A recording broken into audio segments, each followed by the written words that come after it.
Threaten అనే పదం ఎక్కడ ఉంది? థ్రెటన్ అనే పదం ఎక్కడ ఉంది? I'm challenging. థ్రెటన్ అనే పదం ఎక్కడ ఉంది? ప్లీజ్ కూర్చోండి. బెదిరించమన్నారే కూర్చోండి. దాని వర్షన్ ఇంగ్లీష్ లో థ్రెటన్. ఐఎమ్ రెడీ అయితే ప్రివిలేజ్ కి మూవ్ అవుతాం. వాళ్ళు వస్తుంది అదే ప్రివిలేజ్ కి మూవ్ చేయండి. Privilege committee take action. I'm ready. Welcome to Mahodaya media. ఈ రోజు మనము ఏం మాట్లాడుకోబోతున్నామంటే శాస్త్ర మండలి సమావేశాలు అయితే చాలా బాగా జరుగుతున్నాయండి. చాలా సబ్జెక్టివ్ ఓరియంటెడ్ గా అయితే జరుగుతున్నాయి. చాలా ఏళ్ల తర్వాత మంచి సభ చూసినటువంటి దృశ్యాలు అయితే కనిపిస్తున్నాయి. మనం అసెంబ్లీ చూసుకుంటే కనుక అసెంబ్లీలో వైఎస్ఆర్సీపీ వాళ్ళు బాయ్కాట్ చేసేసి అక్కడ అసెంబ్లీ సమావేశానికి అటెండ్ అవ్వలేదు. కానీ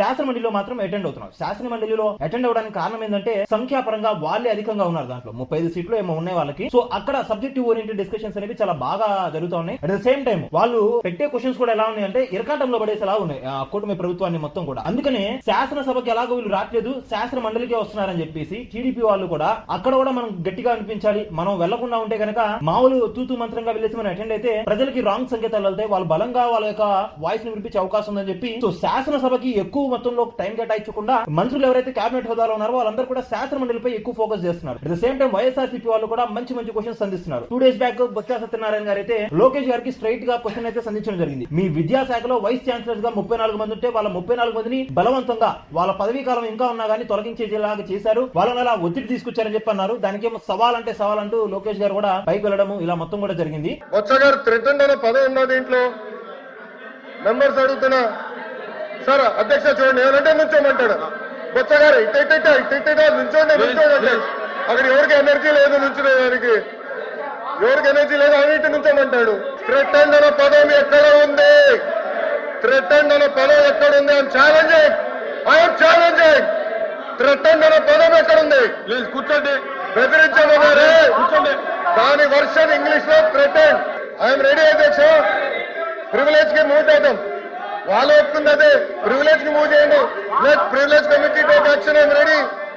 ఇంగ్లీష్ మీడియం గురించి తెలుగు మీడియం గురించి కాంట్రవర్సీని ఒక వ్యక్తి లేపారు వైఎస్ఆర్సీపీ తరఫున. At the same time Varudu Kalyani garu ఎవరైతే ఉన్నారో ఈమె ఇంతకుముందు అంత పాపులర్ కాదు. ఎప్పుడైతే ఈ శాసన మండలి సమావేశాలు జరుగుతున్నాయో అప్పటి నుంచి కూడా ఈమె పేరు బాగా వినిపిస్తున్నాయి. చాలా సబ్జెక్టివ్ గా పూసగుచ్చినట్టు కర్రా విరకూడదు పాము చావకూడదు అన్నట్టుగా క్వశ్చన్స్ అయితే సంధిస్తా ఉన్నారు. అంత స్ట్రైట్ గా ముక్కు సూటిగా వదులుతున్నారు, సైలెంట్ గా వదులుతారు చూసారా బాణాలు, అలా అయితే వదులుతున్నారు. ఈమె క్వశ్చన్స్ మొత్తం కూడా ప్రతి దాంట్లో కూడా చాలా బాగా మాట్లాడుతున్నారు, చాలా మంచి భాషను వాడుతున్నారు. అట్ ద సేమ్ టైం చాలా వినసొంపుగా ఉన్నాయి ఈమె మాట్లాడే మాటలన్నీ కూడా. ఈమె మాట్లాడిన మాటలు చూసుకుంటే కనుక బడ్జెట్ లో అలొకేషన్స్ గురించి మాట్లాడారు. అట్ ద సేమ్ టైం పథకాల్లో ఎలా కత్తెరలేస్తున్నారు దాని గురించి మాట్లాడారు. ప్రతిరోజు ఒక 50 మంది ఆడపిల్లలపై అఘాయిత్యాలు జరుగుతున్నాయని చెప్పి దాని గురించి మాట్లాడారు.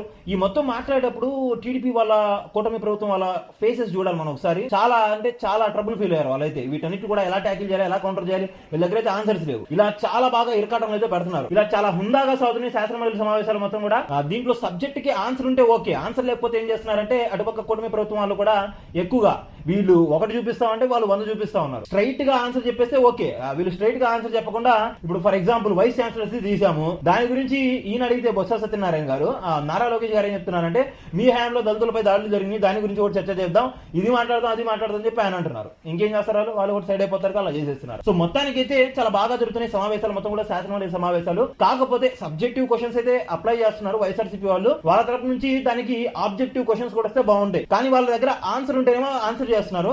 ఇన్ కేసు ఆన్సర్ లేకపోతే కనుక ప్రశ్నకు ప్రశ్నే సమాధానం అన్నట్టుగా వాళ్ళు కూడా ఇంకో ప్రశ్న లేకపోతే టాపిక్ ని డైవర్ట్ చేయడం. గతంలో వైఎస్ఆర్సీపీ వాళ్ళు ఎక్కువ చేసేవాళ్ళు డైవర్షన్ పాలిటిక్స్ మొత్తం కూడా. వీళ్ళు ఇప్పుడు దాన్ని పుణికిపుచ్చుకొని మేమైనా తక్కువ తిన్నామా అని చెప్పి వీళ్ళు కూడా డైవర్షన్ పాలిటిక్స్ తీసుకొస్తున్నారు. సో హఠాత్తుగా ఒక పాయింట్ మీద డిస్కషన్ జరుగుతూ ఉంటే దానికి వేరొక మూలం దాన్ని తీసుకొచ్చి ఇక్కడ జాయిన్ చేసేసి సభను రాద్ధాంతం చేస్తున్నారు. దీని గురించి చర్చ చేయాలా లేకపోతే దాని గురించి చర్చ చేయాలా, ఈ గందరగోళ పరిస్థితుల్లో వాళ్ళు బాయ్కాట్లు వీళ్ళు బ్యాన్లు ఇలా చాలా అంటే చాలా జరుగుతున్నాయి. But at the same time మనం చూసుకుంటే కనుక ఏదైతే జరుగుతుందో శాసన మండలి సమావేశాలు అయితే కొద్దిగా గొప్ప ఆశాజనకంగానే ఉన్నాయి. అలానే అసెంబ్లీకి కూడా వీళ్ళు వచ్చేస్తే కనుక డెఫినెట్ గా అది కూడా బాగుంటుంది. వాళ్ళైతే శాసనసభకు అంటే అసెంబ్లీకి అటెండ్ అవ్వడానికి వాళ్ళు ప్రతిపక్ష హోదా అడుగుతున్నారు. ప్రతిపక్ష హోదా అయితే ఇవ్వమని చెప్పి కూటమి ప్రభుత్వం చెప్తున్నారు. ఇప్పటికైతే శాసన మండలిలో బలం ఎక్కువ ఉంది కాబట్టి అక్కడైతే వాళ్ళ యొక్క వాడి వేడి చర్చలను అయితే పెడుతున్నారు. రేపు పొద్దున మరి ఇక్కడ కూడా సంఖ్యాపరంగా ఒక 2 సంవత్సరాల తర్వాత దాని తర్వాత వీళ్ళు వీక్ అయిపోతారు. అప్పుడు ఇక్కడ కూడా వాయిస్ రేస్ చేయడానికి ఉండదు. అప్పుడు మరి ప్రజల్లో పబ్లిక్ లో మీటింగ్లు పెట్టుకుని వాయిస్ వినిపించడం మరి అయితే వీళ్ళు ఇదే స్టాండ్ తీసుకుని 5 years వరకు ఉంటారా? ఒక విధంగా ఇదే స్టాండ్ తీసుకుని 5 years కనుక వాళ్ళు ఉంటే జనాలు మరి వాళ్ళని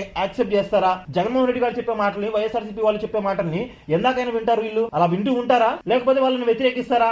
మీరు అసెంబ్లీకి వెళ్ళి వాయిస్ అవుట్ చేయాలి, వాయిస్ రీచ్ చేయాలని చెప్పి అంటారా? దీనిపై మీ అభిప్రాయం ఏంటి? అట్ ద సేమ్ టైం శాసన మండలి జరుగుతున్నటువంటి తీరుపై మీ అభిప్రాయం ఏంటో కింద కామెంట్ చేయండి. Thank you for watching a video till the end.